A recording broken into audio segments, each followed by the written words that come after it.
Hello बच्चों, नमस्ते। आज हम सामाजिक विषय के नागरिक शास्त्र के अध्याय 1 सत्ता की साझेदारी के कुछ महत्वपूर्ण प्रश्नों के बारे में चर्चा करने वाले हैं, जो 2025 की बोर्ड परीक्षा में आने की संभावनाएं हैं।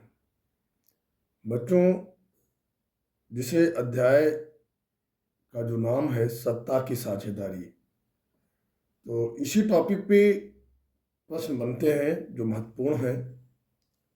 पहला प्रश्न है कि सत्ता की साझेदारी के महत्व को स्पष्ट कीजिए,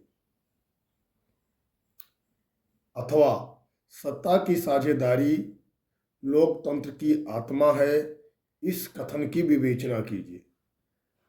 मैंने दोनों प्रश्नों के बारे में इसलिए चर्चा किया एक साथ में कि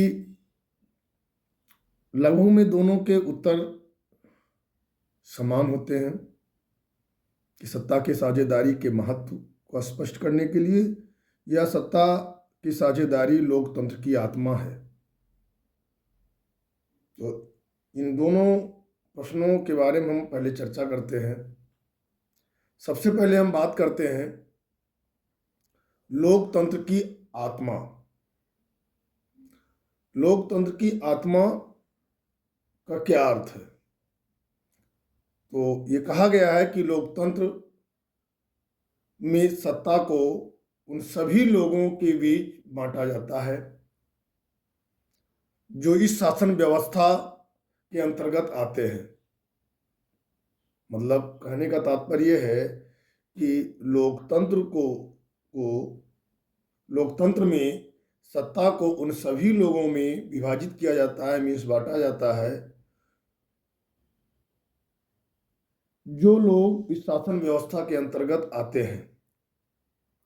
यही लोकतंत्र की मूल भावना को दर्शाता है।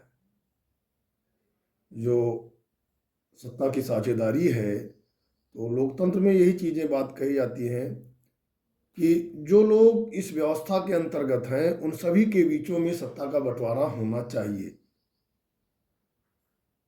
तो ये तो लोकतंत्र की आत्मा का अर्थ हो गया। अब हम बात करते हैं इस कथन के बारे में।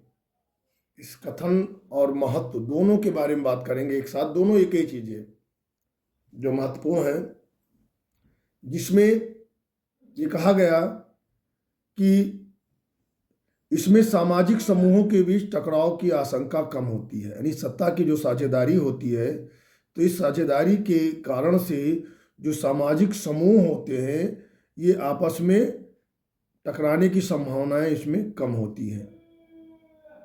दूसरी पॉइंट इसमें है कि राजनीतिक व्यवस्था में अस्थायित्व रहता है।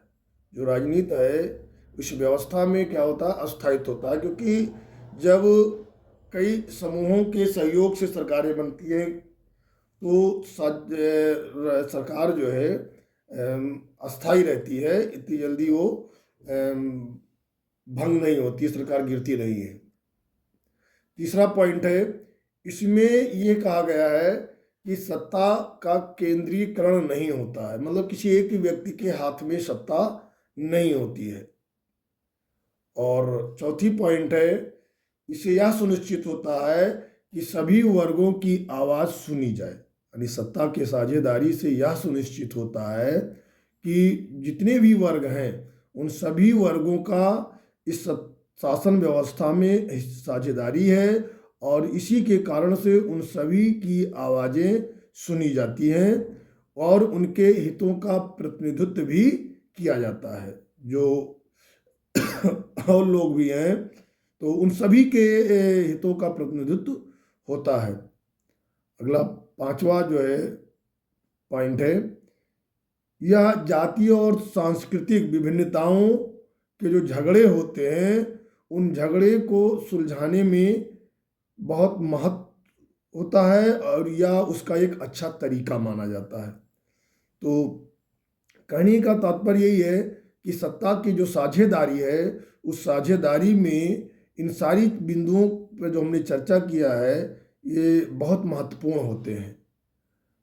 क्योंकि सत्ता में जब साझेदारी की बात कही जाती है तो उससे ना आपसी टकराव होते हैं और ना आपकी आवाज़ कोई दबा सकता है, और जो विभिन्नताएं चाहे सांस्कृतिक हों चाहे जातीय हों तो इनके बीच जो टकराव होने की संभावनाएं होती हैं ये सब समाप्त हो जाती हैं। अब हम इसके बाद दूसरे प्रश्न के बारे में बात करते हैं। लोकतंत्र में सत्ता की साझेदारी क्यों जरूरी है? जो लोकतंत्र है उस लोकतंत्र में सत्ता की साझेदारी क्यों जरूरी है? कोई दो तर्क दीजिए। तो ये कहा गया है कि लोकतंत्र में सत्ता की साझेदारी इसलिए जरूरी है क्योंकि यह समाज में संतुलन और न्याय बनाए रखने में मदद करती है।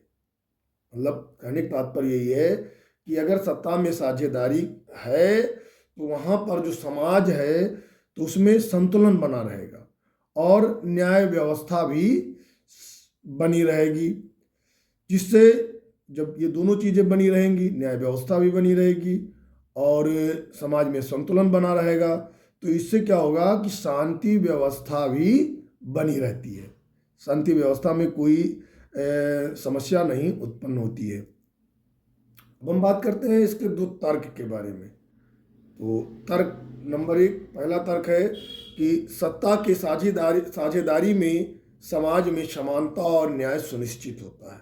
कहने का तात्पर्य है कि जब सत्ता की साझेदारी है तो इसमें समाज में समानता और न्याय दोनों चीज़ सुनिश्चित रहता है, क्योंकि लोगों को एक दृष्टि से एक भावनाओं से देखा जाता है, चाहे वो न्याय व्यवस्था हो चाहे समाज के लोग हों। और दूसरा जो तर्क है वो सत्ता की साझेदारी से विभिन्न समूहों और समुदायों को सत्ता में भागीदारी मिलती है। यानी जितने भी समूह हैं, समुदाय के लोग हैं, उन सभी को सत्ता में पहुंचने का एक अवसर मिलता है, सबको एक समान अवसर मिलता है। तो ये दो तर्क जो बताए गए हैं कि सत्ता के साझेदारी में जो दो तर्क पूछे गए हैं, तो ये दो तर्क हैं। प्रश्न है, लोकतंत्र से आप क्या समझते हैं? इसे उत्तरदायी, जिम्मेदार एवं वैध शासन क्यों माना जाता है? तो एक महत्वपूर्ण प्रश्न है। इस प्रश्न के बारे में हम चर्चा करने वाले हैं। सबसे पहले हम बात करते हैं लोकतंत्र का अर्थ। लोकतंत्र का अर्थ है जनता द्वारा, जनता के लिए और जनता के द्वारा शासन, जो उत्तरदायी, जिम्मेवार और वैध शासन का रूप है।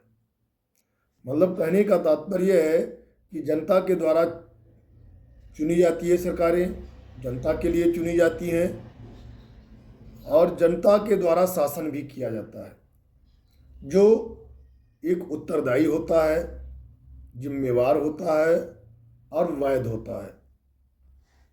जनता को शासकों का चुनाव करने और उनकी नीतियों पर नियंत्रण रखने का अधिकार होता है। तो ये लोकतंत्र का अर्थ है। इसके बाद हम बात करते हैं उत्तरदायी शासन। उत्तरदायी शासन में ये कहा जाता है कि लोकतंत्र में सरकार जनता के प्रति उत्तरदायी होती है, क्योंकि जनता उन्हें चुनती है या उनका चुनाव करती है और ज़रूरत पड़ने पर जनता उन्हें क्या करती है, हटा देती है। तो इसलिए जो सरकार चुनी जाती है लोकतंत्र में वो जनता के प्रति उत्तरदायी होती है। ये शासन व्यवस्था जनता के लिए उत्तरदायी होता है। फिर हम आगे बात करते हैं जिम्मेवार या जिम्मेदार शासन। लोकतंत्र में सरकार को जनता की ज़रूरतों और आकांक्षाओं का ध्यान रखना पड़ता है कि जनता की क्या ज़रूरतें हैं, उनकी इच्छाएं क्या हैं। तो ये सरकार को ध्यान रखना पड़ता है, जिससे वह एक जिम्मेदार सरकार बन जाती है कि सरकार जो चुनी जाती है वो जनता के लिए ही चुनी जाती है, जनता के द्वारा ही चुनी जाती है। तो सरकार की भी जिम्मेदारी होती है कि जनता की आकांक्षाओं यानी उनकी इच्छाओं पर हम खरे उतरें, उनकी इच्छाओं को लघु में हम पूरा करें, जो पूरा करने योग्य है। और फिर हम बात करते हैं वैध शासन व्यवस्था की।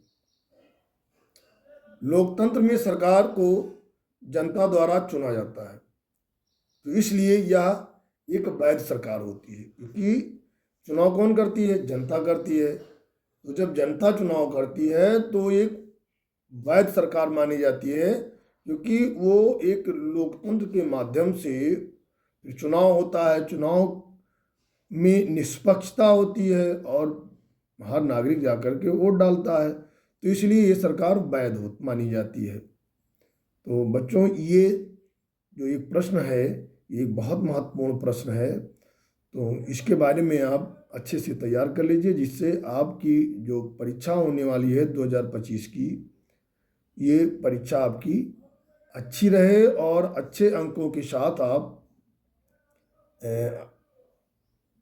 आपका रिजल्ट आए। धन्यवाद।